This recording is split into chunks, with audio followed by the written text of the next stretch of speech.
하나님 앞에 찬양으로 올려드리기 원합니다. 우리 힘차게 주님 앞에 찬양을 나아가겠습니다.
정말 한 걸음 한 걸음 주님 앞에 나아갔으면 좋겠습니다. 성경은 계속해서 우리로 하여금 예수 그리스도께 초점을 맞추도록 요구하고 있습니다. 말씀에 읽으면 읽을수록 우리를 향한 주님의 그러한 질문에 대한 근본적인 답은 오직 예수님께 있음을 믿습니다. 우리 상황 가운데 오늘도 역사하시는 주님, 우리 한계를 뛰어넘는 주님을 찬양하며 나아가겠습니다. 같이 찬양합니다. 주께서 주신 모든 시간 내가 없습니다.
여호와 이래 우리의 모든 삶을 예비하신 주님이라고 고백하면서도 우리의 삶의 주인이 아직도 내가 된다면 주님 앞에 고백하면서 지난 한 주 동안도 나의 삶의 주인이 우리 주님이십니다. 그 주님과 함께 이번 한 주 동행하기 원합니다. 주님 앞에 간절히 기도하며 나아갑니다. 할렐루야.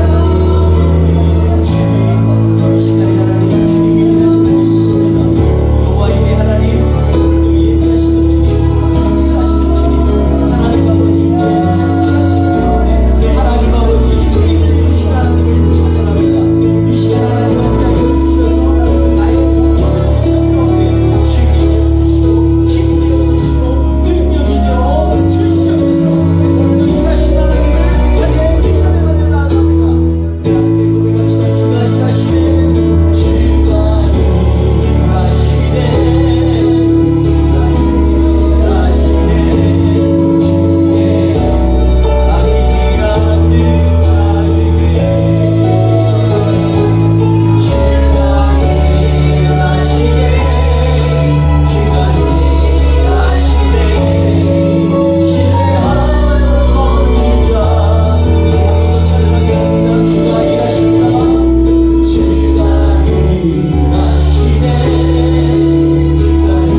맡기기로 결단하며 나아가겠습니다. 우리 같이 주님 앞에 찬양하며 나아갑니다.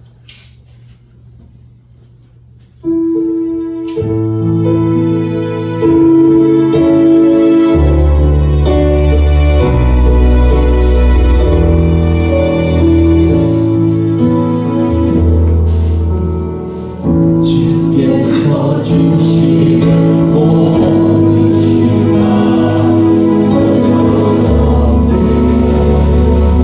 어느 것도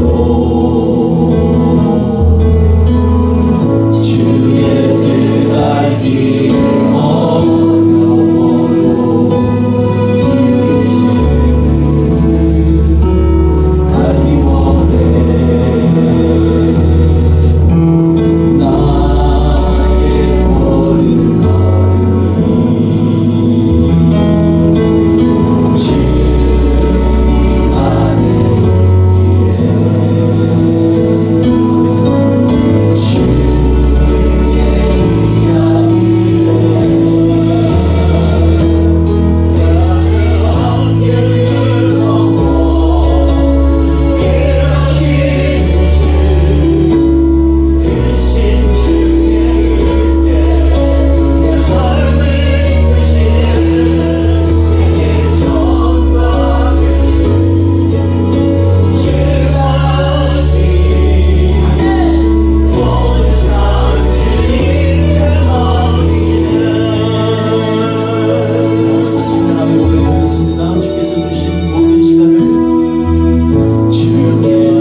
말씀 생각하면서 우리 주님 앞에 우리의 모든 주권과 주의 나라와 주의 통치가 있습니다. 시간을 고백하며 선포하는 마음으로 찬양하며 나아가겠습니다.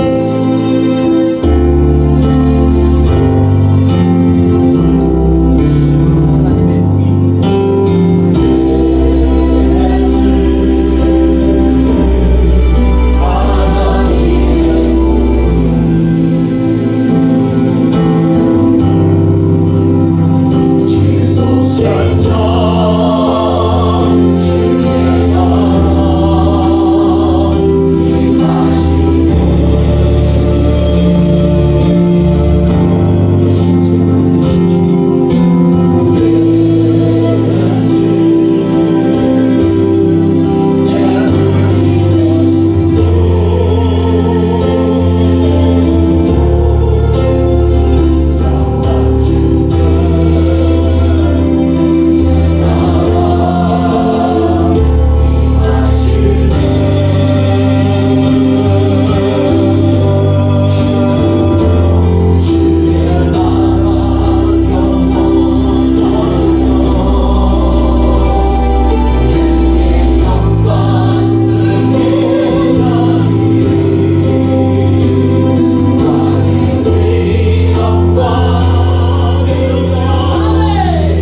힘과 권세가 오직 주님 홀로 한 분에게 있음을 이 시간에 고백합니다. 이 시간 예배 가운데 오직 주님만 영광 받아주시고 예배 가운데 오직 주님 우리에게 말씀하여 주옵소서. 이 시간 함께 하실 주님 찬양하며 예수님의 이름으로 기도합니다. 아멘. 우리 다 같이 오늘 말씀 같이 독하도록 하겠습니다. 스가랴서 우리 9장 9절에서 10절 말씀인데 우리 함께 봉독하겠습니다. 시온의 딸이 따라 크게 기뻐할지어다. 예루살렘에 따라 즐거이 부를지어다. 보라 내 왕이 내게 임하시나니 그는 공의로우시며 구원을 베푸시며 겸손하여서 나귀를 타시나니 나귀의 작은 것 곧 나귀 새끼니라. 내가 에브라임의 병거와 예루살렘의 말을 끊겠고 전쟁한 한도 끊으리니 그가 이방 사람에게 화평을 전할 것이요 그의 통치는 바다에서 바다까지 이르고 유브라데 강에서 땅 끝까지 이르리라. 아멘. 오늘 말씀 가운데 우리가 바다에서 바다까지라는 제목으로 같이 하나님의 말씀을 나누고자 합니다. 우리 지난주 말씀 우리가 보면서 지난주 스가랴서 6장에 있는 말씀, 6장에 있는 말씀 계속 5장에 있는 말씀에서 6장까지 같이 말씀을 나눠봤습니다. 우리 에바라는 말은 우리가 잘 아는 것처럼 무게단위이기도 하고 부피단위이기도 하죠. 그러나 우리가 그 가운데에서 여인을 그 안에 가두어서 멀리 바벨론까지 보내는 하나님 이 말씀을 보면서 예전에는 바벨론으로 포로로 잡혀갔던 사람들이라면 이제는 그 포로된 백성이 이스라엘 예루살렘으로 돌아오고 대신 악을 아예 밖으로 보내서 추방하겠다라는 선포이기도 합니다. 그런데 그 핵심은 어디에서부터냐면 우리 마음에 가득 차 있는 나 중심의 마음, 또 나의 욕망, 내가 꿈꾸는 것, 이런 것들이 자꾸 하나님 앞에 나가는 데 있어서 걸림돌이 된다는 것입니다. 우리가 이 출애굽기에 보면 하나님이 만나를 주실 때 적게 거두는 자도 많이 거두는 자도 한 오멜에 이 만나를 받겠다 그랬죠. 근데 이 에바라는 말은요 10오멜이 한 에바예요. 그러니까 하루 우리가 먹을 식량을 대략적으로 한 오멜로 이렇게 계산을 하는데 10오멜이라는 것은 어떻게 보면 우리가 갖고 있는 그런 욕망의 이 심벌리한 워드입니다. 그러니까 욕망하면은 우리 안에 있는 모든 매일매일마다 고민하는 우리가 먹을 것, 입을 것, 우리가 가질 것 이런 것들에 대해서 우리가 그걸 갖다가 완전한 숫자 10로 표현한 그것이 바로 우리로 하여금 하나님께로 가지 못하게 하는 악이다라는 것입니다. 그 에바 속에 그것들을 다 싸서 그걸 가지고 마치 이 하나님의 천사가 가져다가 저 멀리 추방시키는 것처럼 우리 삶 속에서 추방되어질 때 진정한 정결의 자리로 우리가 돌아올 수 있다라는 말씀을 우리가 같이 나눴습니다. 오늘 말씀은 어떻게 보면 구약 성경에서 가장 우리에게 다가오는 그런 오라클입니다. 오라클이란 말은 신탁이라는 말이죠. 하나님이 말씀하신 것을 그대로 대언하는 것을 얘기합니다. 그래서 오늘 말씀은 어떻게 보면 우리에게서 굉장히 익숙한 말씀이기도 하지만 이 말씀 속에서 우리에게 주시는 메시지는요 사실 굉장히 중요하기도 하고 또 우리에게 우리의 인생에 있어서 가장 큰 목적이 무엇인지 한 번 더 점검해 볼 수 있는 그러한 귀한 말씀이기도 합니다. 오늘 말씀 가운데 특별히 우리가 이 스가랴서 전체를 보면 핵심 구절 가운데 핵심이 바로 오늘 우리가 나눈 말씀 오실 왕에 대해서 말씀한 스가랴서 9장 9절에서 10절에 있는 말씀이라고 볼 수가 있습니다. 이 오실 왕이 중심이 되어져서 이 스가랴서 전체 14장에 있는 말씀은 이스라엘 백성들에게 너희가 갖고 있던 모든 악의 근원들을 뿌리채 뽑아버리라. 그래야면 그 가운데에서 하나님께서 주시는 놀라운 우리를 향한 하나님의 길이 열리리라. 이러한 말씀으로 우리에게 대언해 주시는 말씀입니다. 오늘 우리에게 오실 왕에 대해서 말씀하면서 시온에 따라 크게 기뻐하라 이렇게 얘기합니다. 얼마나 지금 스가랴 시대에 지금 어려운 환경이잖아요. 기뻐할 일이 뭐게 있겠습니까? 근데 왕이 우리에게 오시니까 크게 기뻐하라 이렇게 스가랴가 말하고 있습니다. 근데 오늘 말씀 가운데에서 이 누구도 이 하나님 앞에서 가장 악한 사람들이 은근히 근처에 있다는 거예요. 가까이 있다는 거예요. 오늘 10절에 보면 에브라임의 병거와 예루살렘의 이 말을 끊겠고 이렇게 얘기합니다. 10절에 보면 내가 에브라임의 병거와 예루살렘의 말을 끊겠고 전쟁의 활도 끊으리 부숴버리겠다는 거죠. 왜냐하면은요 우리의 가장 우리를 하나님 앞에 나아가지 못하게 하는 적들이 의외로 우리 가까이에 있다는 것입니다. 그래서 이런 부분들을 갖다가 하나님 앞에서 다시 한번 바라봐야 돼요. 스가랴서 11장 5절에 보면 이 거짓 선지자에 대해서 얘기를 하는데 거기 보면은 어떤 얘기가 나오냐면 니네 잡혀 죽을 양떼를 너희가 좀 먹이라 이렇게 얘기합니다. 예수님이 마치 내 양떼를 쳐라, 내 양떼를 먹이라 하는 것처럼 이 스가랴서에 보면요, 이 거짓 선지자들에게 잡혀 먹을 양떼를 먹이라 이렇게 얘기합니다. 우리가 깨어 있어서 하나님께서 주시는 말씀 가운데 영혼들을 주께로 돌아오게 하는 그러한 일들은요, 세상에 그 무엇보다도 귀한 것입니다. 거짓 지도자들, 거짓 선지자들은요, 이 마치 잡혀먹일 양떼에게 먹이기보다는 오히려 그거 가지고 이 얘기를 합니다. 내가 갖고 있기 때문에 내가 잡아도 나는 죄가 없어. 이걸 합리화시키고요. 그리고 또 이거는 우리를 부욕해 하는 것이야. 이렇게 잘못된 헛소문을 퍼뜨리게 됩니다. 그래서 자꾸 구복신앙의 위험의 요인들이 바로 여기에 있습니다. 하나님께서 원하지 않는 것들을 자꾸 복이라고 얘기하는 거죠. 그러니까 우리가 깨어 있어야 될 때가 바로 이런 것입니다. 그래서 이 스가랴서 13장 1절에 보면 이 죄를 완전히 제거하는 그러한 샘이 열리리라 이렇게 말씀합니다. 이제는 샘이 열릴 것이다. 근데 샘이라는 게 뭐예요? 성령의 솟아나는 성령의 은혜예요. 근데 성령의 은혜는 어디에서 나와요? 하나님의 살아계신 말씀에서 나옵니다. 그래서 스가랴는 말할 때마다 하나님이 말씀하시되라는 말을 계속해서 우리에게 전하고 있는 것입니다. 죄를 제거하라는 것입니다. 더러운 것을 벗어버리고 새로운 것으로 입히라는 것입니다. 그래서 대제사장 여호수아의 더러운 옷을 벗으라 이렇게 얘기합니다. 아무리 하나님의 말씀을 가지고서 얘기를 해도 그 말씀대로 실행치 않으면요, 우리도 모르는 사이에 우리의 옷이 더러워지는 그러한 상태에 나갈 때가 참 많이 있습니다.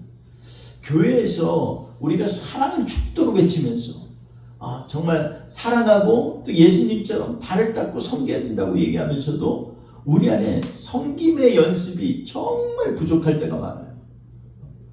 요즘 지난주에 보니까 그 한국에 지금 난리도 아니래요. 난리도 아니고 막 그냥 여기저기서 모여가지고서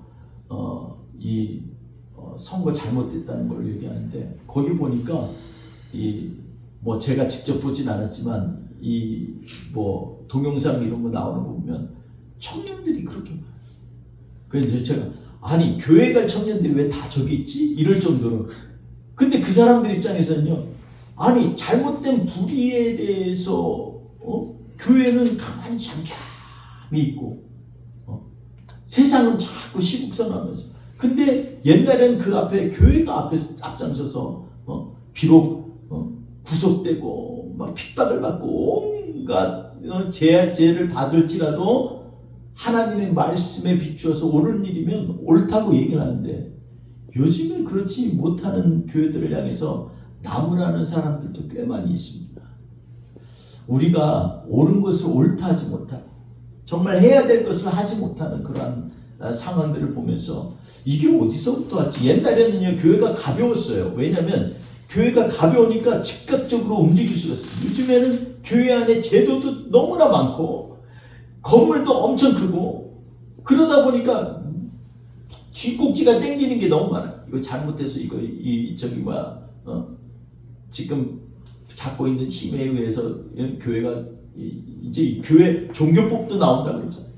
참 그 나오는 어떤 사람이 방송을 하니까 젊은 첫 자매인데 자매가 그러더라고요.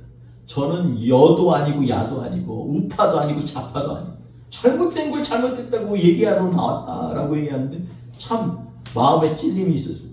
잘못된 걸 잘못된 것으로 얘기하는 것이 바로 교회가 해야 될 일인데 요즘에는 교회는 딴짓하고 세상 이거는 뭐 우파 좌파가 아니에요. 이거는 그런 문제가 아니라 하나님께서 우리에게 주시는 그러한 마치 사명과 같이 공의를 선포하고 예수 그리스도의 사랑을 증거하는 그러한 교회의 본질을 회복하라고 하는 그러한 또 다른 메시지를 하나님이 주시는 것이 아닌가 하는 생각을 들었습니다.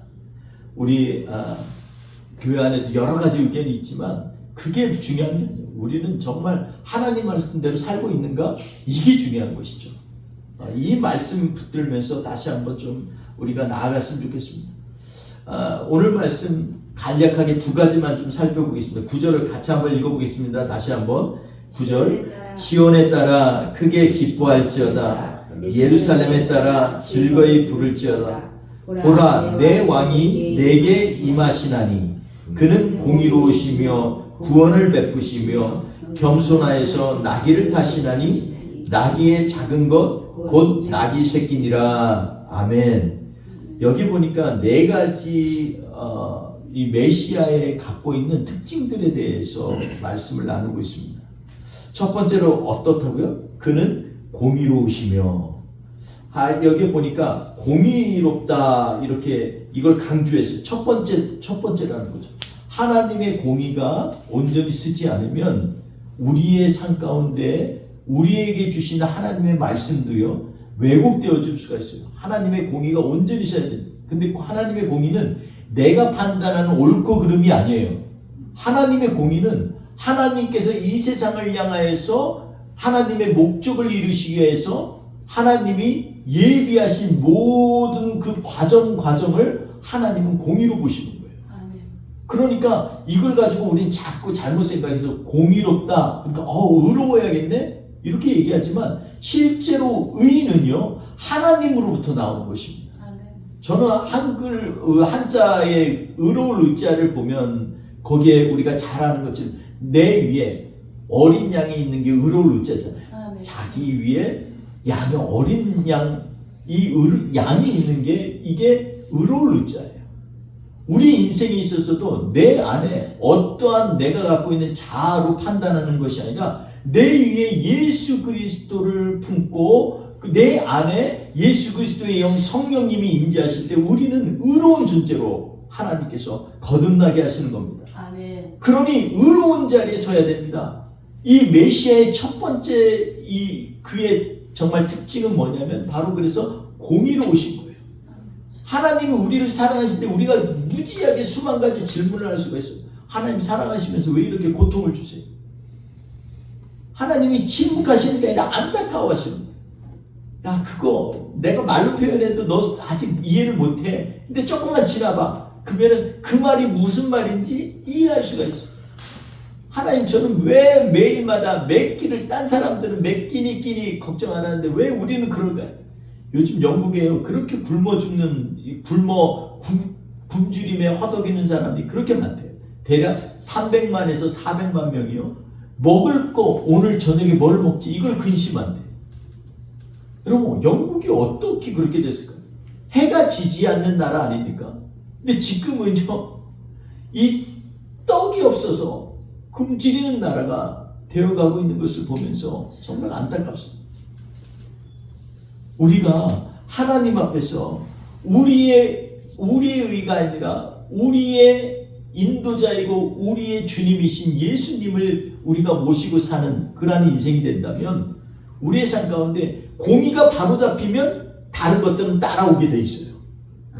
의로움이 내 안에서 정확하게 이 순서가 정확하게 되어지면 나머지는 자연적으로 오게 돼 있습니다. 왜냐하면 예수님이 나의 주인이시고 나의 리더십이고 나의 목자시고 내가 그분에게 내 길을 청종한다고 하면요, 나머지 것들은 순차적으로 하나님이 이끄시는 것들을 우리의 삶 가운데 매 순간마다 보게 되는 것입니다.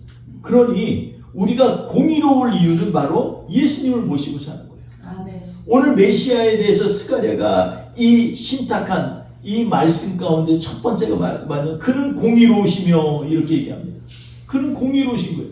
하나님과 한 번도 떨어지지도 아니하였고 성령님과 늘 함께 하시면서 모든 삶의 이 주관을 갖다가 하나님께 정적으로 의지하는 분, 그분이 바로 우리 예수님이십니다. 그러니까 우리도 공의로워야 됩니다. 하나님 앞에 우리의 의는요, 예수 그리스도를 믿는 거예요. 나 주님밖에 없어요. 주님 붙잡고 갈 거예요. 이게 바로 우리의 의가 되어야 되는 거예요. 두 번째로 구원을 베푸시며 이렇게 얘기합니다. 여기 보니까 구원을 베푸시다, 이 말은요, 이 히브리어는 어떻게 쓰이냐면 히브리어 안에 몇 가지 이 동사의 형태가 있어요. 똑같은 단어인데 어떤 용어로 쓰이냐에 따라서 말이 좀 달라지게 되어 있습니다. 오늘 이 말씀에 보면 여기에 이 그분이 구원을 베푸시다, 이 말씀은요, 한마디로 얘기하면 두 가지의 이 내용들이 겹쳐져 있어요. 한편으로는 이게 니팔령으로 쓰이면 이것은 승리하다라는 뜻이 되지만, 또 이것이 히빌이라고 하는 히필령으로 쓰이면 이것이 바로 구원받다라는 뜻입니다. 그러니까 하나님 구원받는 건요, 우리가 다른 말로 하면 승리하는 거예요. 우리 인생에서 우리 인생에 승리하느냐 안 하느냐는 내가 얼마나 뭐를 가졌느냐, 무슨 명예를 지켰느냐가 아니라 우리가 하나님 앞에 구원받은 존재이냐 아니냐에 따라서 우리는요, 승리하는 것입니다. 내 인생이 지금 나 힘들어, 나 고통스러워, 그럼 내 인생이 실패한 인생일까요? 하나님의 눈으로 보면 절대 아니라는 것입니다. 아샤라는 말은요, 내가 너와 함께한다, 내가 너를 돕고 있으니까 너는 승리하는 거야. 나는 돕고 너는 승리한다. 이게 바로 구원이에요. 하나님의 도움이 없이 우리가 무슨 구원을 받아요? 그러니까 메시아는 그런 분이라는 거예요. 구원을 주시는 분, 그 다른 말로 하면 승리케 하시는 분, 그분이 바로 우리의 메시아 예수 그리스도라는 것입니다. 그리고 독특한 오늘 말씀, 우리가 이 부활절 가까우면 자주 읽는 말씀에 이 근원이 되는 말씀이 여기에 있습니다. 그는 나귀를 타시나니 이렇게 얘기합니다. 나귀를 타시나니. 근데 이게요, 예수님의 특징이에요. 나귀를 탄다라는 거 예수님의 특징. 이거는 다른 성품을 나타내려고 부과하는 게 아니라 나귀를 타는 것 자체가 예수님의 성품입니다. 나귀는요, 원래부터 짐을 부리게 돼 있는 거지 사람이 타는 게 아니에요.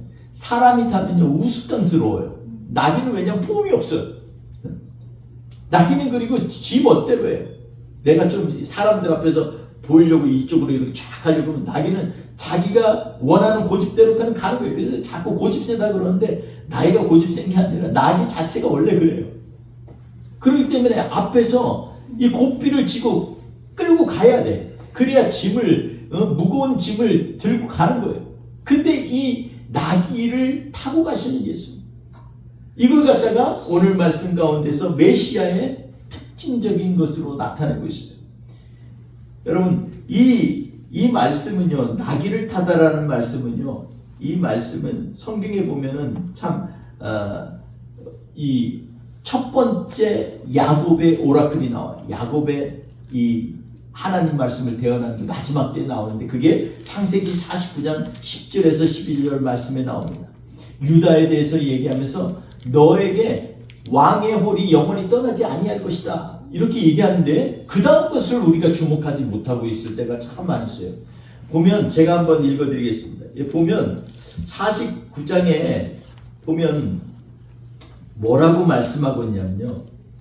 10절에서 12절인데 10절에선 실로가 오시기까지 이르니 그에게 모든 백성이 복종하리로다 그러면서 규가 떠나지 않겠다 얘기합니다. 근데 그 다음을 우리는 잘 주목을 안 해요. 그 다음에 뭐냐면 그의 나귀를 포도나무에 매어 그의 암나귀 새끼를 아름다운 포도나무에 맬 것이며 여기 계속해서 반복적으로 뭐 나귀 얘기했다가 야곱이 이렇게 환상을 보니까 나귀인데 다시 한번 보니까 암나귀 새끼야.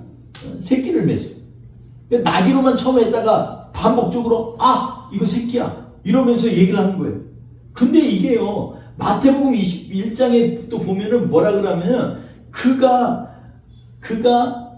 예수님에 대해서 이 말씀하면서 나귀를 탔는데 또 그 새끼를 탔도다 이렇게 얘기합니다.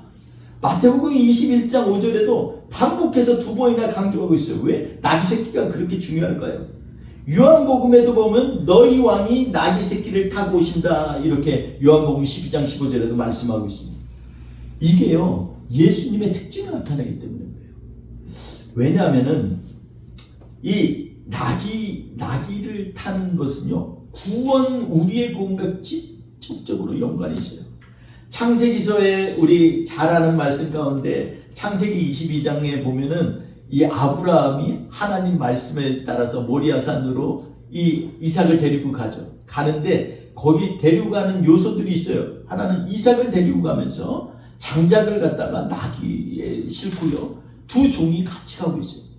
그러니까 보면 이 가는데 이삭이 그래 얼마나 똑똑한지 몰라요. 아빠 이 장작은 있는데 재물이 없네요. 하나님이 준비하실 거야. 오늘 주가 예비하신다. 주가 일하신다. 여호와 이레. 그 여호와 이레가 여기에서 나오는 거예요. 그러니까 주님이 하시는 그것에 대한 가장 선명하게 보여준 예표 중에 하나가 바로 아브라함의 모리아 산상의 제사건인데 이 제사를 드릴 때 같이 갔던 동물이 뭐냐면 나귀예요.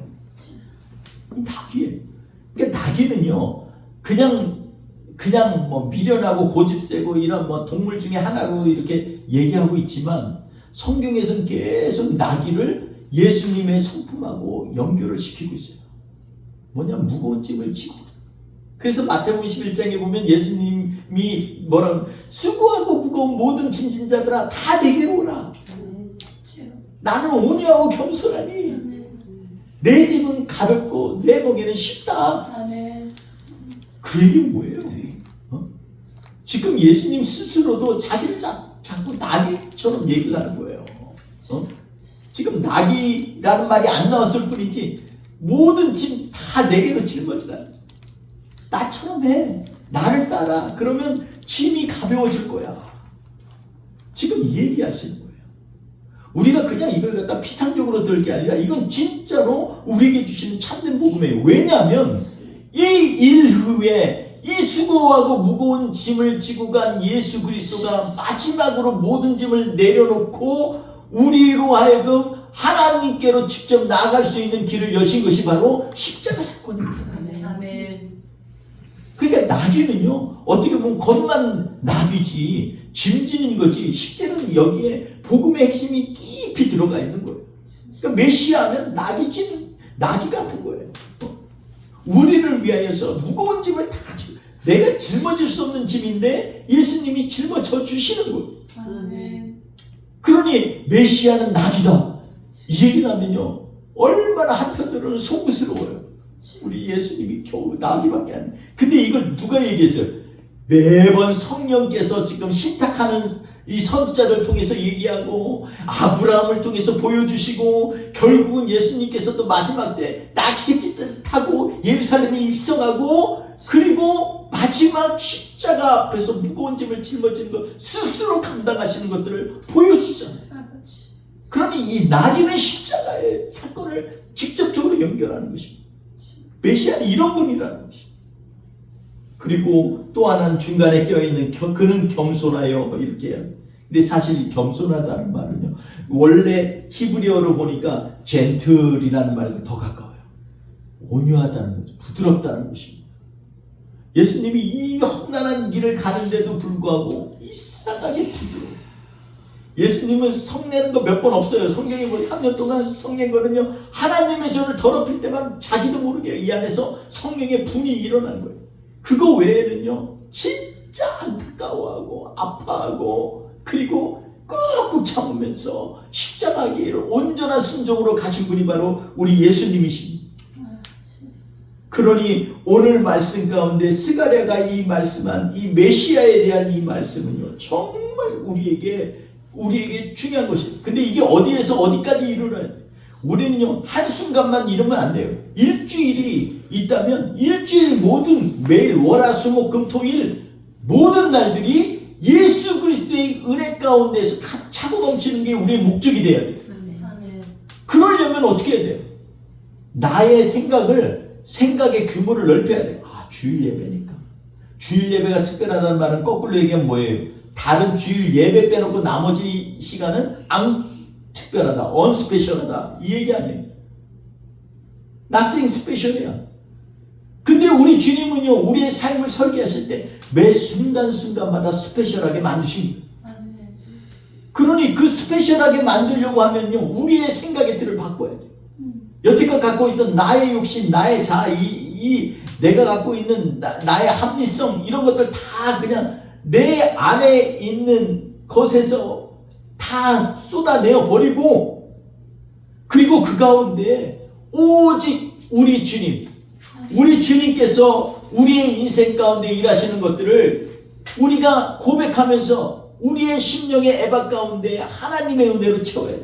그래서 오늘 10절에 보니까 뭐라 그랬냐면은 거기에서 내가 바다에서 바다에 이르기까지,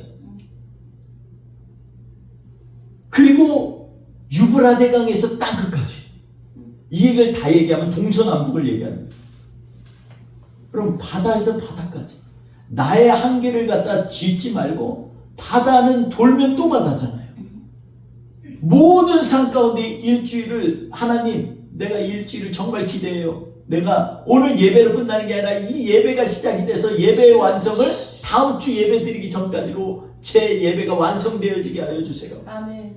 여러분, 우리의 삶 가운데 예배의 완성은요, 그냥 주일 1시간이 아니라 매일 그게 확장이 되어져서 24시간 넘어가고 7일로 월화수목금토일에서 그 다음 예배 전까지 우리의 삶의 온전한 완결이 될 수 있도록 우리의 삶에 은혜로 가득 채우고, 바다에서 바다까지 나의 생각을 넓혀서 그 안에다가 예수 그리스도의 은혜와 메시아의 우리를 향한 사랑으로 가득 채워질 때 이 일들이 가능한 것입니다. 아멘. 사랑하는 성도 여러분, 오늘 말씀 가운데에서 우리에게 하나님께서는 여러 가지 얘기를 하시지만 그 가운데에서 우리로 하여금 하나님의 마음을 다시 한번 점검하며 주님 앞에 우리 스스로를 주님 앞에 드리기를 원하십니다. 주님은요, 오늘 본문 말씀을 보면 온유하신 왕으로, 겸손하신 왕으로 우리에게 오신다고 하셨습니다. 근데 그 전에 1에서 8절을 보면요, 심판하신 왕, 싸우시는 왕으로 설명이 되어 있어요. 그래서 거기에 보면 이 시온과 두로를 포함해서 그 가운데 북쪽에 있는 페르키안, 그 당시에 페르키안이라고 하는 그 항구를 중심으로 있는 그런 지중해 세력과 그리고 블레셋 세력들. 근데 공통점이 뭐예요? 둘 다 우상 덩어리예요. 시돈과 두로에는, 시돈은 우리가 잘 아는 거지, 이세벨이 시돈의 공주였잖아요. 페르키안 공주였어요. 바알과 아세라를 섬기는 그러한 삶의 중심이 우상 가운데 기울어집니다. 블레셋은 정치고 뭐하고 모든 걸 다 우상 덩어리로, 모든 게 다 우상이야. 우상 없이는 설명이 안 되는 나라예요. 그 두 나라를 향해서 하나님의 긍휼이 쏟아져 처음에 심판하시고, 그러나 그 가운데 내가 남은 자들을 하나님께로 내가 이끌어 가겠다, 하나님 스스로 말씀하고 계세요.